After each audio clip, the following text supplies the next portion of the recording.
जब हिंदुस्तान की हम गुलामी कर रहे थे तो 2 दफा जब बरतानिया ने 2 जंगों के अंदर शिरकत की, पहली जंग अजीम और दूसरी जंग अजीम, लाखों लोगों ने यहाँ से लड़े और अंग्रेज के लिए कुर्बानियां दी, लेकिन कभी उनको किसी ने नहीं पूछा, ना कभी इनका शुक्रिया अदा किया गया, क्योंकि हिंदुस्तान गुलाम था, गुलामों की कोई इज्जत नहीं होती।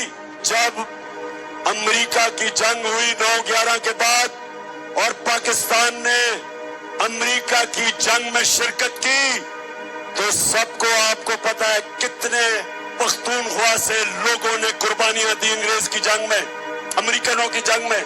80,000 पाकिस्तानियों ने कुर्बानियां दी। कबायली इलाके के लोग जो सारे पख्तूनख्वा के साथ अब हिस्सा बन चुके हैं, कबायली इलाके के लोगों ने सबसे ज्यादा कुर्बानी दी। 35 लाख लोगों ने नकल मुकानी की। क्या किसी ने पाकिस्तान का शुक्रिया अदा किया? क्या अमेरिका ने कहा कि शुक्रिया पाकिस्तान, आपने 80,000 अपने लोग कुर्बान कर दिए, 3 गुना ज्यादा हमारी फौजियों ने कुर्बानी दी बनिस्बत जो अमेरिकन अफगानिस्तान में जिनकी जानें गई। किसी ने शुक्रिया अदा नहीं किया, बल्कि वहां से आवाजें उठी अमेरिका से कि पाकिस्तान की वजह से वो जंग नहीं जीत सके अफगानिस्तान में। जरदारी और शरीफ 10 साल जब इन्होंने हुकूमत की, 2008 और 18 के दरमियान 400 ड्रोन अटैक हुए पाकिस्तान के ऊपर। और कबायली इलाके में आप जानते हैं कि ड्रोन अटैक क्या होता है। 4000 मील दूर बैठ के एक कमरे के अंदर कंप्यूटर गेम खेली जाती है, बटन दबा के एक आदमी बैठा होता है, सामने कंप्यूटर स्क्रीन होती है उसके, यहां से उसको पैगाम जाता है कि जी इस एरिया में दहशतगर्द है। 4000 मील दूर बैठ के वो बटन दबाता है, बम गिरता है, नीचे कौन मरता है कभी किसी को पता नहीं चला। लेकिन सुने जरा मेरी बात, वहां औरतें बच्चे मरे, बुजुर्ग मरे। एक जगह इन्होंने ड्रोन अटैक किया पजोड़ में, 64 बच्चे मदरसे में मर गए, 64 बच्चे। एक जगह वजीरिस्तान में ड्रोन अटैक होता है, 7 लोग मर जाते हैं। जो जख्मी होते हैं उनकी चीखों की आवाजें, लोग आते हैं उनको बचाने के लिए। दूसरा ड्रोन अटैक होता है, 7 और लोग मर जाते हैं। सुबह तक लोग डरते हैं जाते हुए करीब, जो जख्मी हैं उनकी आवाजें आ रही होती हैं। सुबह को लोग बचाने जाते हैं, फिर ड्रोन अटैक होता है, 7 और मर जाते हैं, 21 लोग मरते हैं। शादियों पे ड्रोन अटैक, जनाजों पे ड्रोन अटैक। और आप जानते हैं कि एक दफा ना जरदारी के मुंह से एक आवाज निकली और ये कीदर नवाज शरीफ के मुंह से एक दफा, इनमें इतनी जरूरत नहीं थी कि अमेरिकनों को कहते कि ये सारे इंसानी हुकूक के खिलाफ है। दुनिया का कोई कानून इजाजत नहीं देता कि आप फैसला करें मुजरिम कौन है, आप ही उसको कत्ल कर दें। जज, जूरी, एग्जीक्यूशनर, दुनिया का कोई कानून इजाजत नहीं देता।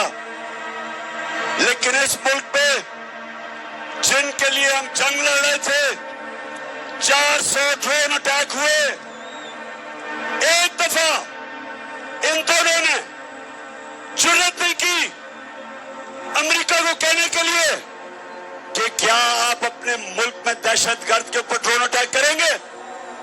जुर्रत थी इनमें क्या? इनमें यह जुर्रत थी बरतानिया को कहने के लिए कि लंदन में हमारा बड़ा दहशतगर्द जिसने हजारों लोगों को कत्ल करवाया, क्या हमें इजाजत देंगे ड्रोन अटैक करके उसको मारे? तो अगर अपने मुल्क में आप हमें कहते हैं कि अदालत में जाके साबित करो वो दहशतगर्द है, تو ہمارے ملک میں آپ نے کیسے آپ نے 400 ڈرون اٹیک کیے، بے قصور لوگوں کو مارا، عورتیں بچوں کو مارا، اور یہ تو جن کو پھر سے ان دو خاندانوں کو پھر سے جو مسلط کیا ہے، اسی لیے کیا ہے کہ یہ ان کے غلام ہیں، ان میں جرأت نہیں ہے، یہ پیسے کی پوجا کرنے والے ہیں، یہ پیسے کے بت کی پوجا کرنے والے ہیں، ان کے پیسے پڑے ہیں باہر، ان کے لندن میں امریکہ میں پیسے پڑے ہوئے ہیں، یہ کبھی اپنے لوگوں کے حقوق کے لیے، ان کے فائدے کے لیے، یہ کبھی اپنی زبان ان کے اپنے آقاؤں کے سامنے زبان نہیں کھولیں گے، اس لیے ان کو لے کے آئے ہیں، اس لیے ان کو پاکستان پہ مسلط کیا، کیونکہ ان کو پتا تھا کہ عمران خان نہ ان کو بیچ دے گا، نہ یہاں سے ان کی کسی جنگ میں شرکت کرے گا، نہ وہ اپنے ملک کے مفادات کو ان کے لیے قربان کرے گا، اپنے لوگوں کے فیصلے کرے گا، کیونکہ عمران خان کا جینا مرنا پاکستان میں ہے۔ اس لیے نوجوانوں یہ سازش کی گئی، بھٹو اور شریفوں کے خاندان 30 سال سے اس ملک کے اوپر حکمرانی کر رہے ہیں، ان کی وجہ سے آج شہباز شریف کہتے ہیں جی ہم تو بیکاری ہیں، اس لیے غلام ہیں۔ ہمارا جو نظریاتی لیڈر علامہ اقبال تھے، انہوں نے تبھی کہہ دیا تھا ہم نے اقبال کا شاہین بننا ہے، ہم نے وہ لوگ بننے ہیں جنہوں نے دنیا کی امامت کرنی ہے۔ اللہ نے انسان کے ہاتھ میں یہ چیز چھوڑ دی ہے کہ وہ یا پرواز کر سکتا ہے اور وہ یا زمین کے اوپر رینگ سکتا ہے۔ اللہ نے قرآن میں کہا ہے کہ انسان جب اوپر جاتا ہے تو فرشتوں سے اوپر چلا جاتا ہے، اور جب وہ نیچے گرتا ہے تو جانوروں سے نیچے چلا جاتا ہے۔ یہ جو اوپر بیٹھے ہوئے ہیں یہ جانوروں سے نیچے چلے گئے ہیں۔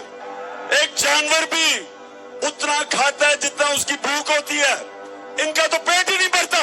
میرے پاکستانیوں، ہم نے ان کا مقابلہ کرنا ہے، اپنے ملک کو بچانا ان چوروں سے، امریکوں کے غلاموں سے، اور آپ نے سب نے میرے ساتھ نکلنا ہے۔ قوم کے اوپر اٹیک ہو جائے، بمباری ہو جائے، جاپان کے اوپر ایٹم بم گر گیا، قوم پھر بھی کھڑی ہو جاتی ہے، اپنے پیر پہ پھر بھی کھڑی ہو جاتی ہے۔ افغانستان میں کتنی 40 سال سے انتشار ہے، پھر بھی وہ قوم تکڑی ہے۔ جب ایک قوم کی آپ اخلاقیات ختم کرتے ہیں، قوم مر جاتی ہے۔ جب ایک قوم اچھے اور برے کی تمیز ختم کرتی ہے، قوم مر جاتی ہے۔ قوم پہلے اخلاقی طور پہ مرتی ہے، پھر معاشی طور پہ مرتی ہے۔ 60% کیبنٹ ضمانت کے اوپر ہے۔ جس ملک میں اس طرح کے لوگوں کو بڑے بڑے عہدوں پہ بٹھا دیا جائے، اس ملک کی اخلاقیات تباہ ہو جاتی ہے۔ کون محنت کرے گا؟ کیوں نوجوان 14 سال پڑھائی کرے، صبح سے لے کے شام تک محنت کرے، جب چوری میں اور کرپشن میں پیسہ بن جاتا ہے؟ اس سے قومیں تباہ ہوتی ہیں۔ چائنا جب اٹھا اور آج دنیا میں سب سے تیزی سے ترقی کر رہا ہے، 450 وزیروں کو اس نے کرپشن میں پکڑا۔ کوئی قوم ترقی نہیں کر سکتی جب تک اس کی اخلاقیات اوپر نہ ہو۔ اس لیے ہمارے نبی صلی اللہ علیہ وسلم نے مدینہ میں امر بالمعروف، انہوں نے اپنی قوم کو کہا کہ تم حق اور سچ کے ساتھ کھڑے ہو، تم اچھائی کے ساتھ کھڑے ہو، اور برائی اور باطل کے خلاف جنگ لڑو۔ یہ حکم ہے اللہ کا، یہ قرآن میں ہے، امر بالمعروف۔ اس کے اوپر ایک معاشرہ کھڑا ہوتا ہے، تو جب معاشرے کے بڑے بڑے عہدے اس کے بڑے بڑے ملک کے مجرم لے لیں، وہ معاشرے کا کوئی مستقبل نہیں ہے۔ ہم دنیا کے سب سے عظیم لیڈر मोहम्मद सल्लल्लाहु अलैहि वसल्लम के उम्मती हैं, हमें कोई खौफ नहीं है। अल्लाह कुरान में कहता है जो लोग मान ले अल्लाह उनके खौफ दूर